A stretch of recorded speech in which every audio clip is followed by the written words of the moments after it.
दोस्तों, उम्मीद करता हूँ आप सभी लोग खैरियत से होंगे और निरंतर परीक्षा की तैयारी में लगे होंगे। आपकी इसी परीक्षा की तैयारी को और बेहतर कराने के लिए हम आपके लिए लेकर आए हैं बीएड सेकंड ईयर का पेपर 4 योग शिक्षा की पहली यूनिट का निचोड़। योग शिक्षा एक ऐसा विषय है जिसने केवल बीएड सेकंड ईयर के ही पाठ्यक्रम में अपना स्थान बनाया है। योग शिक्षा को लेकर एक नई विचारधारा प्रचलन में है। अधिकांश लोग योग के अर्थ को कुछ विशेष प्रकार के आसनों से लगाते हैं, जैसा कि हमारे आदरणीय बाबा रामदेव जी करते हैं, जबकि ऐसा मानना बिल्कुल गलत है, क्योंकि आसन अष्टांग योग के अंतर्गत आने वाला मात्र एक अंग है और आसन से केवल शारीरिक लाभ ही मिलते हैं, जबकि योग से शारीरिक, मानसिक, सामाजिक तथा आध्यात्मिक विकास होता है। या कह सकते हैं योग का अर्थ संपूर्ण व्यक्तित्व का विकास कर इसे आत्मिक संतुष्टि प्रदान करना है। योग का शाब्दिक अर्थ। योग का शाब्दिक अर्थ। योग के शाब्दिक अर्थ से जितने भी आपके प्रश्न बन सकते हैं, सबको एक ही बराबर में कराने की हम कोशिश करेंगे। तो सबसे पहले योग शब्द की उत्पत्ति। योग शब्द की उत्पत्ति संस्कृत भाषा के किस भाषा से हुई है? संस्कृत भाषा के कौन सी धातु है? संस्कृत भाषा की युज धातु से, धातु के क्या नाम है? युज धातु से हुई है। युज धातु से हुई है, जिसका अर्थ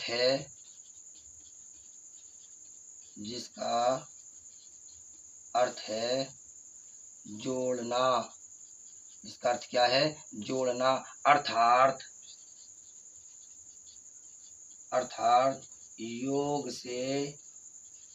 योग से मन और शरीर जुड़ता है। अर्थात योग से मन और शरीर जुड़ता है। ठीक है, यहाँ से ये बात हो गई। अलग से एक और सवाल आ सकता है, आपका नोट करके लिख लीजिए।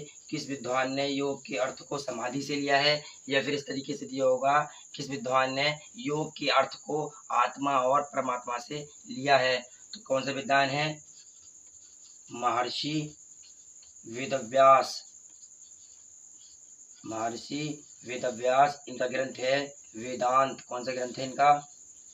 वेदांत में। किसमें? महर्षि वेदव्यास ने वेदांत में योग के अर्थ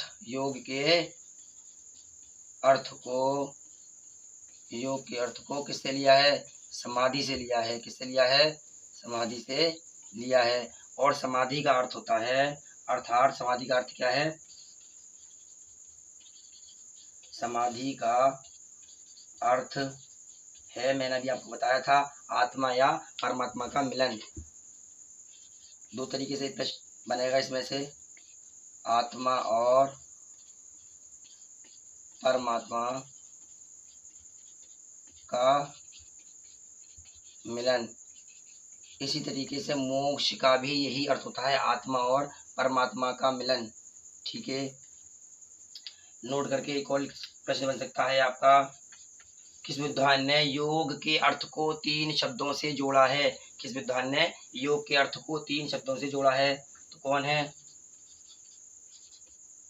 महर्षि पाणिनि ने युज धातु को 3 शब्दों से मिलाया है। कौन कौन से वो 3 शब्द हैं? सबसे पहला है आपका युज समाधो, युजिर योगे। अगला है युज सम्मायन। इसी तरीके से एक और आपका सवाल बन सकता है इससे रिलेटेड, अर्थ से संबंधित। कौन सा शब्द अंग्रेजी भाषा का समानार्थी यानी योग का समानार्थी है? तो इस तरीके से बन सकता है, कौन सा शब्द है अंग्रेजी भाषा का समानार्थी शब्द, अंग्रेजी भाषा का समानार्थी शब्द कौन सा है? योग। योग। तो यहाँ से बात आपकी जो है अर्थ से संबंधित जितने भी आपके प्रश्न बन सकते थे उन सबको हमने एक ही बार में कराने की कोशिश की है। अब बात आती है योग की यानी परिभाषाएं। परिभाषाओं को थोड़ा सा गौर से सुन लीजिएगा। परिभाषाएं देखिए, योग की परिभाषाओं को दो जगह डिवाइड किया गया है। सबसे पहले बात आती है प्राचीन परिभाषाएं। प्राचीन परिभाषाएं, उसके बाद हैं आधुनिक।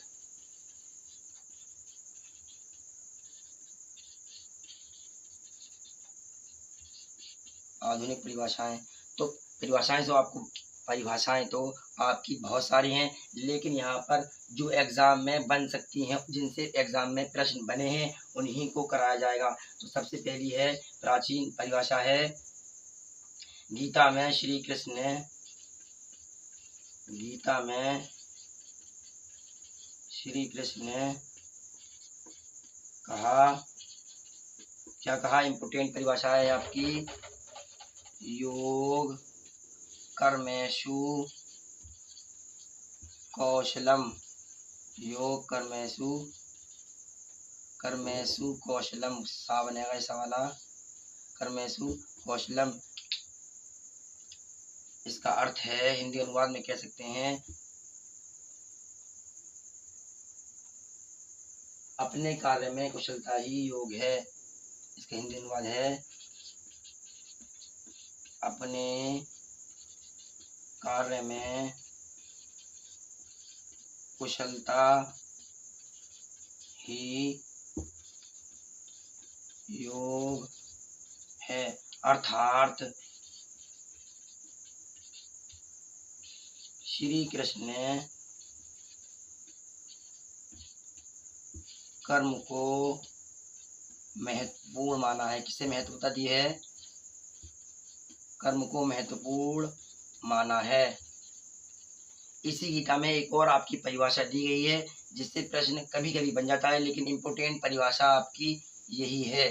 दूसरी है आपकी समत्व योग उच्यते। इसी गीता में एक और है, समत्व योग उच्यते। इसका हिंदी अनुवाद है, संभाव में, संभाव में भावना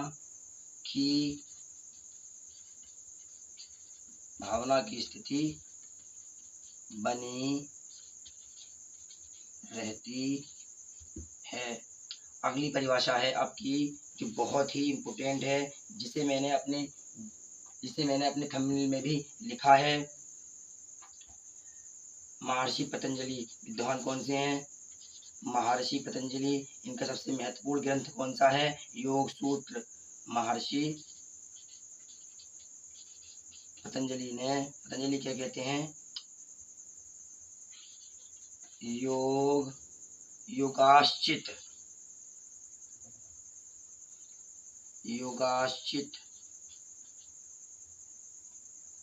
योगाश्चित वृत्ति निरोधा। योगाश्चित वृत्ति निरोधा। इसका हिंदी अनुवाद है, मानसिक चंचलताओं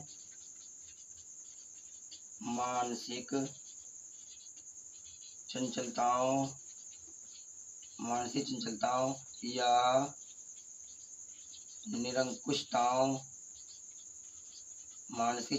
निरंकुशताओं को रोकना ही योग है। बहुत ही इम्पोर्टेंट परिभाषा है आपकी, रोकना ही योग है। रोकना ही योग है। ये तो हो गई आपकी प्राचीन परिभाषाएं। आप प्राचीन परिभाषा से रिलेटेड कुछ पॉइंट करके नोट कर लीजिएगा। आप नोट करके बाद लिख लीजिएगा पॉइंट डाल के।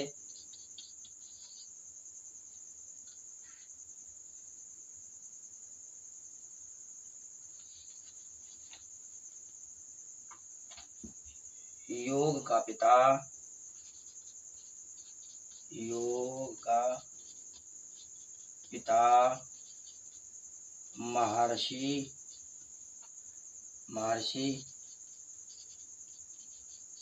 पतंजलि को कहा जाता है। महर्षि पतंजलि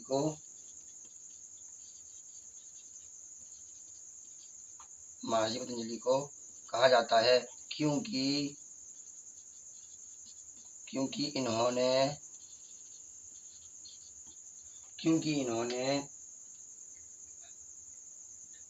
योग के संबंध में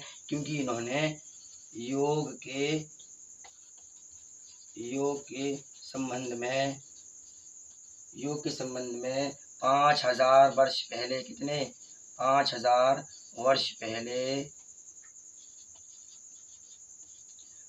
वर्ष पहले महान ग्रंथ, इनका अपना ही महान ग्रंथ है। पहले महान ग्रंथ योग सूत्र, नाम क्या है इसका ग्रंथ का? योग सूत्र। योग सूत्र में कुल कितने सूत्र थे? आपको बताया था 195 सूत्र थे। तो ठीक है, बात आती है महान ग्रंथ योग सूत्र लिखा, महान ग्रंथ योग सूत्र लिखा। इसे अष्टांग योग सूत्र भी कहते हैं। इसे अष्टांग योग सूत्र भी कहते हैं। ठीक है, अब बात आती है जिसके 8 अंग कौन कौन से हैं, देख लीजिए। जिसके 8 अंग कौन कौन से हैं?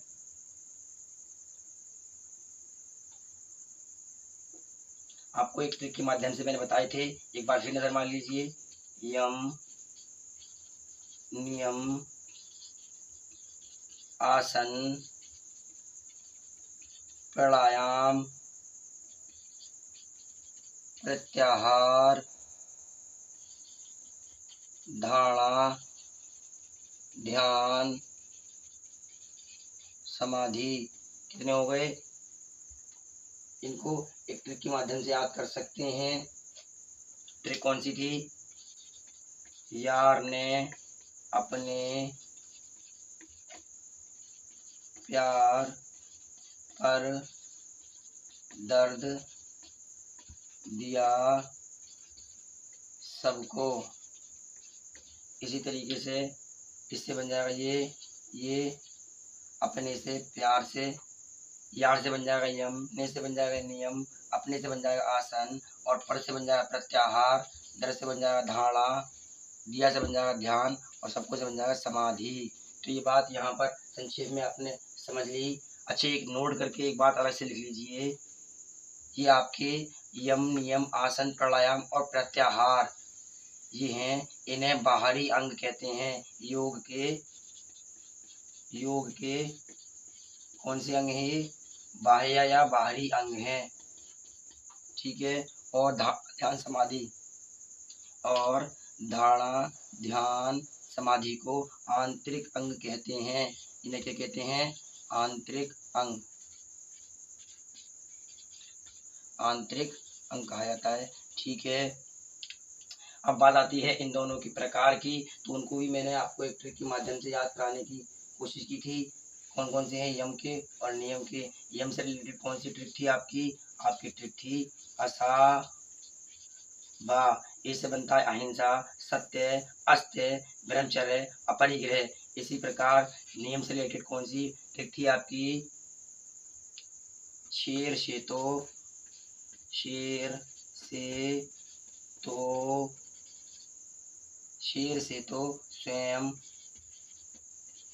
स्वयं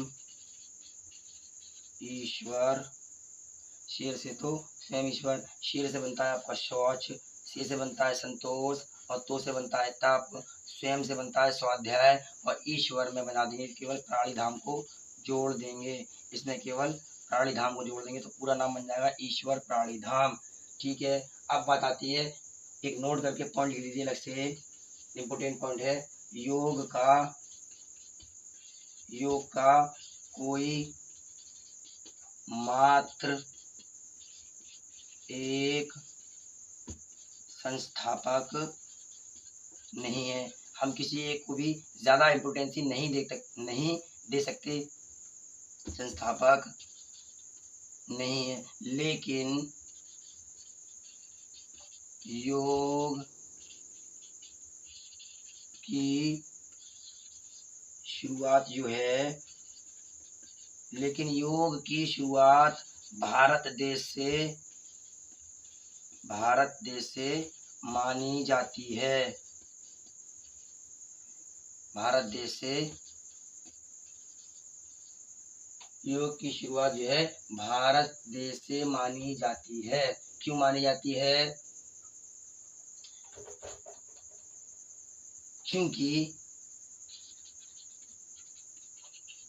क्योंकि योग का प्रमाण या प्रारंभ, योग का प्रमाण यहाँ यानी भारत के, योग का प्रमाण यहाँ के 3 महान ग्रंथों से मिलता है। कितने ग्रंथों से मिलता है? 3 ग्रंथों से मिलता है। कौन से हैं 3 ग्रंथ? एक करके लिख लीजिए। सबसे पहला है उपनिषद,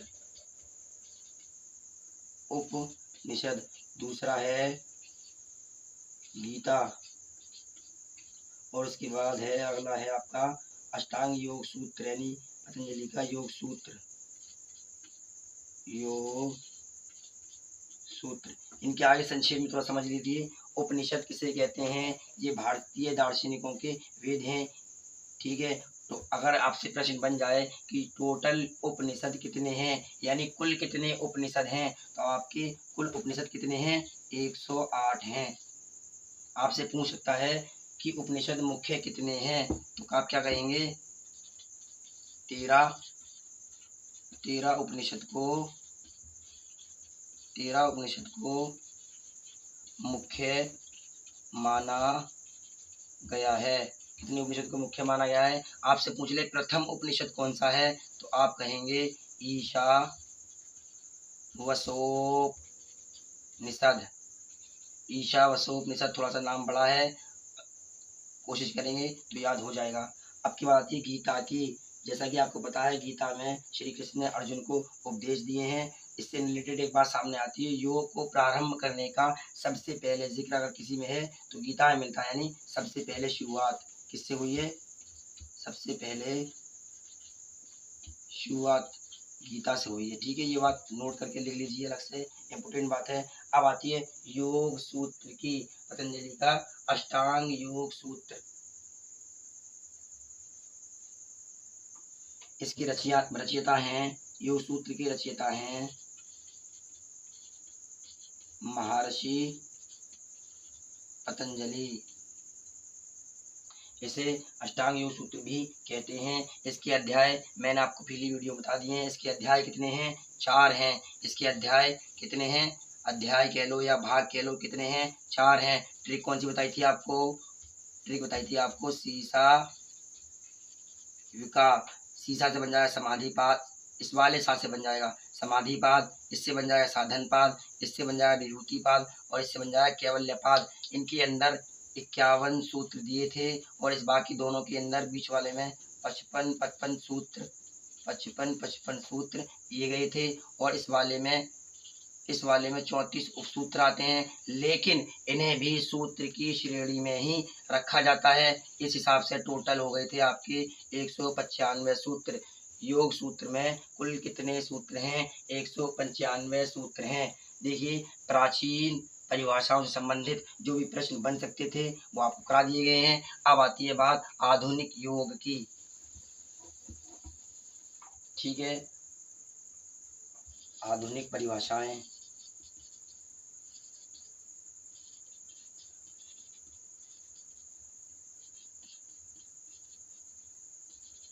आधुनिक परिभाषाओं को लिखने से पहले एक नोट करके एक पॉइंट लिख लीजिए, जिससे क्या है आपको परिभाषाएं याद करने में बहुत आसानी हो जाएगी। तो कौन सी है देखते हैं।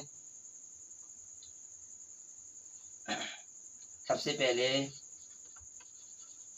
आधुनिक योग का पिता महर्षि अरविंद को माना जाता है। देखिए, अगर केवल लिखा हो योग का पिता किसे कहा जाता है तो आप इम्पोर्टेंसी महर्षि पतंजलि को देंगे। अगर बात की जाए आधुनिक योग का पिता किसे कहा जाता है तो आप कहेंगे महर्षि अरविंद को। इनका जन्म जो है, इनके जन्म से रिलेटेड प्रश्न भी बना है। इनका जन्म हुआ था 15 अगस्त 1872 में। इनका जन्म हुआ था 15 अगस्त 1872 में। योग का पिता महर्षि अरविंद को माना जाता है। इनका जन्म 15 अगस्त 1872 को हुआ था। एक और नोट करके पॉइंट लिख लीजिए। अरविंद ने परिभाषा के संबंध में एक शब्द कहा है। अरविंद ने यानी एकात्म को महत्वता दी है। किसे महत्वता दी है? एकात्म को महत्वता दी है। अब क्या है, परिभाषा याद करने में आसानी हो जाएगी। सबसे पहली आधुनिक परिभाषा है आपकी प्रोरामर्श सिंह।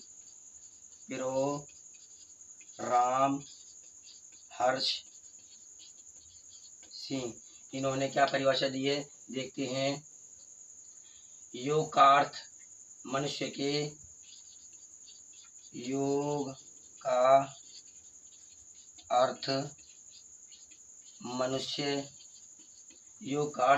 के शारीरिक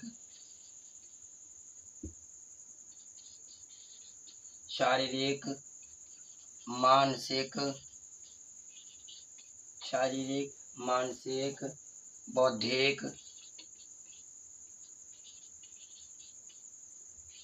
बौद्धिक तथा आध्यात्मिक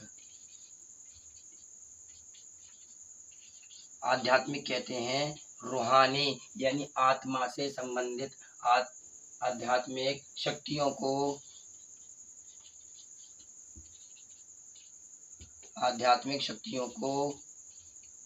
इकट्ठा करना, आध्यात्मिक शक्तियों को एक जगह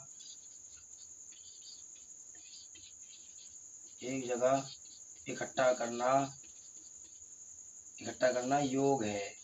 देखिए, काफी बड़ी परिभाषा है, इसलिए आपको पॉइंट करके नोट लिखा दिया गया था मैंने। अरविंद जो है वो एकात्म को यानी एकीकरण पर महत्व देते थे। तो कुछ नहीं करना है आपको, परिभाषा याद नहीं करनी है, बल्कि एक इस वर्ड पर महत्व देना है। एकात्म मतलब होता है इकट्ठा करना, एकीकरण करना।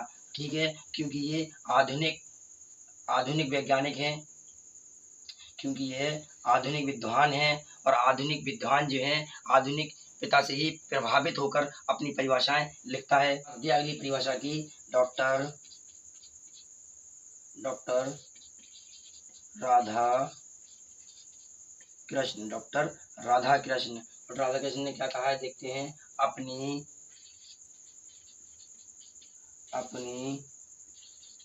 आध्यात्मिक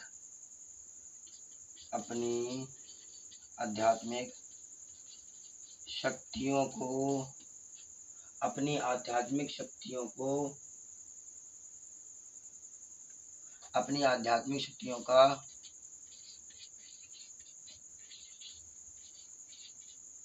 एकीकरण ही योग है। अपनी आध्यात्मिक शक्तियों का एकीकरण ही योग है। देखिए फिर से बात आ गई एकीकरण की। मैंने बताया था तीनों का अर्थ लगभग सेम ही है, यानी आपको इस वर्ड पर ध्यान देना है। अब पॉइंट नोट करके एक बात लिख लीजिएगा, योग का वास्तविक उद्देश्य, योग का वास्तविक उद्देश्य मोक्ष की प्राप्ति है। किसकी प्राप्ति है? मोक्ष की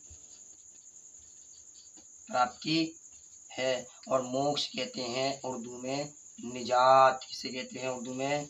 निजात, मिल जाना। एक तरीके से कह सकते हैं आत्मा का परमात्मा से मिलना ही मोक्ष है, और इसे समाधि भी कह सकते हैं। लगभग एक सा ही आपका अर्थ है। पॉइंट करके एक और बार लिख लीजिएगा,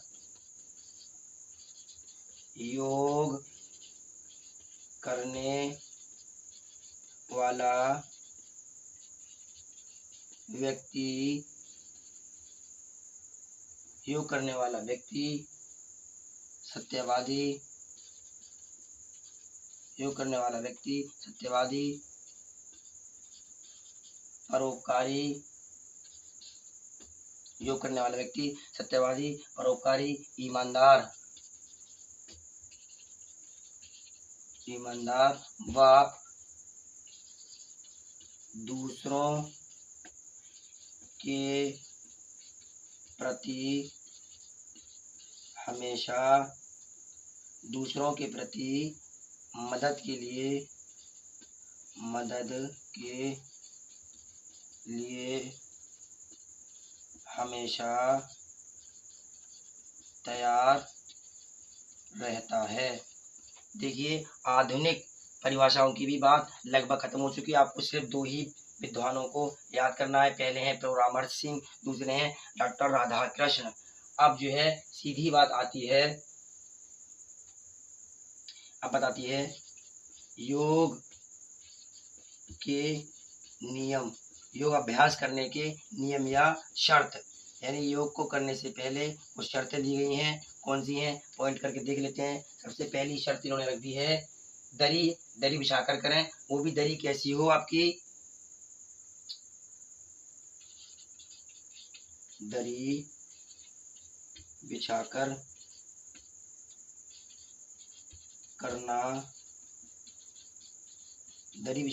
करना चाहिए, जो कि योग की शर्त या नियम से संबंधित आपके एग्जाम में प्रश्न बन सकता है, जो कि खादी या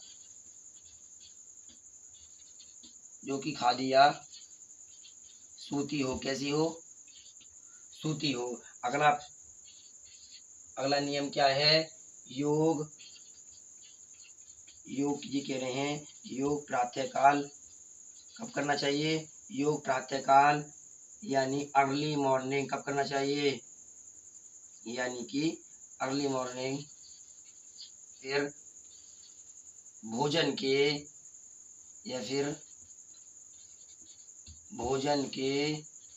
4 घंटे बाद। कितने घंटे बाद? 4 घंटे बाद, यानी इवनिंग में करना चाहिए। कब करना चाहिए? भोजन के 4 घंटे बाद। एक पॉइंट करके बहुत ज़रूरी बात है, लिख लीजिए। एक आसन होता है, योग का एक आसन है वज्रासन, जिसे आप खाना खाने के तुरंत बाद भी कर सकते हैं। वज्रा का मतलब होता है, वज्रा का अर्थ है खाने को पीसना, खाने को महीन करके पीसना। अगली शर्त है आपकी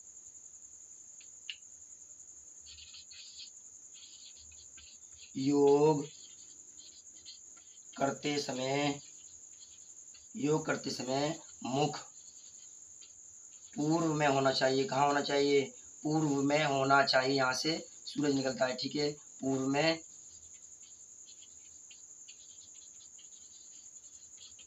में होना चाहिए, ठीक है? आप चाहें तो इसका स्क्रीनशॉट ले सकते हैं। योग व व्यायाम में क्या अंतर है? व्यायाम को आप जिम से भी जोड़ सकते हैं, ठीक है? तो कौन सा है देख लेते हैं। योग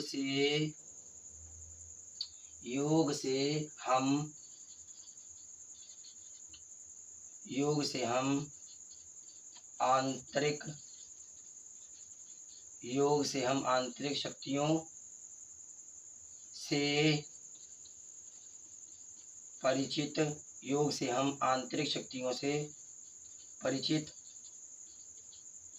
होते हैं, जबकि व्यायाम से केवल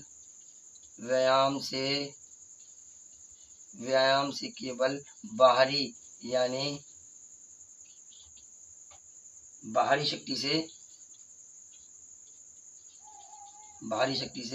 परिचित होते हैं। बाहरी शक्ति का मतलब है सिर्फ शारीरिक लाभ ही मिलते हैं।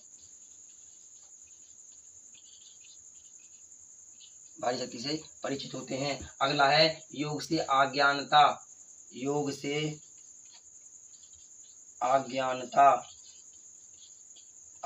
यानी ना समझी, इसे कह सकते हैं ना समझी, कम इल्मी दूर होती है। ठीक है, उसके बाद और इसमें क्या होता है, इसमें केवल शारीरिक लाभ ही मिलते हैं और इससे ज्ञान का कोई संबंध नहीं है। इससे केवल शारीरिक लाभ ही मिलते हैं। एक पॉइंट करके और अगला पॉइंट है योग से शरीर में लचीलापन आता है। आपने बाबा रामदेव जी को देखा ही होगा, कितने फ्लेक्सिबल हैं। अब इसमें क्या कह रहे हैं ये, इसमें केवल शारीरिक लाभ ही मिलते हैं। इसके बाद है इससे शरीर में कड़कपन आता है। इससे आपको पता ही है, एक्सरसाइज या जिम करने से मसल जो हैं कड़क हो जाते हैं। इससे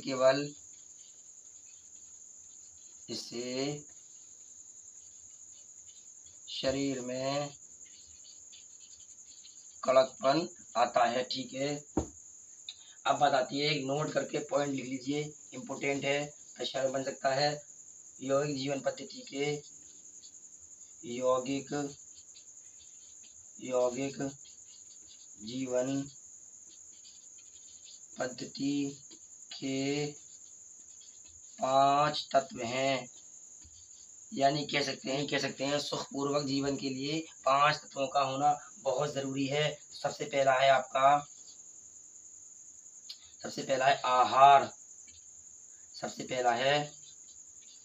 आहार। आहार को कहते हैं भोजन, साधारण भाषा में कहते हैं भोजन। देखिए, इसी प्रकार मिताहार होता है। आहार का मतलब होता है भोजन और मिताहार का मतलब होता है संतुलित भोजन। मिताहार का मतलब होता है संतुलित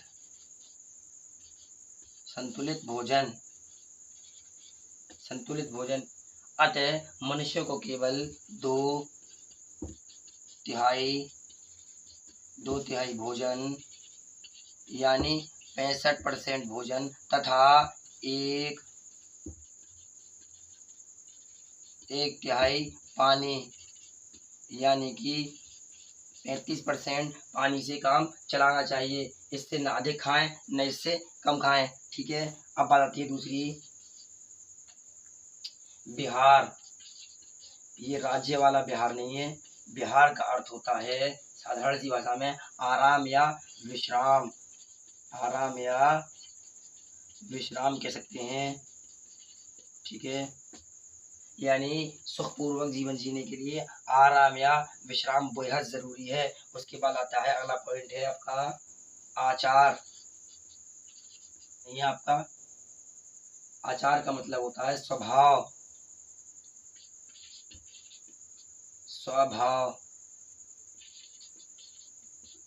ठीक है, यानी आदमी का स्वभाव कैसा है ये भी आपका यौगिक जीवन पद्धति पर निर्भर करता है। उसके बाद है पॉइंट करके विचार यानी सोच, थिंकिंग आदमी की। विचार मतलब सोच, यानी मनुष्य की थिंकिंग यानी नेगेटिव है, नकारात्मक है या सकारात्मक है। उसके बाद आती है अगली बात आती है सीधी व्यवहार। व्यवहार यानी मनुष्य का चाल चलन कैसा है, चाल चलन। अगर यौगिक जीवन पद्धति इन्हीं सब चीज़ों पर डिपेंड करती है। तो इसी के साथ मिलते हैं अगली वीडियो में इसी यूनिट के कुछ महत्वपूर्ण प्रश्नों के साथ। तब तक के लिए जय हिंद।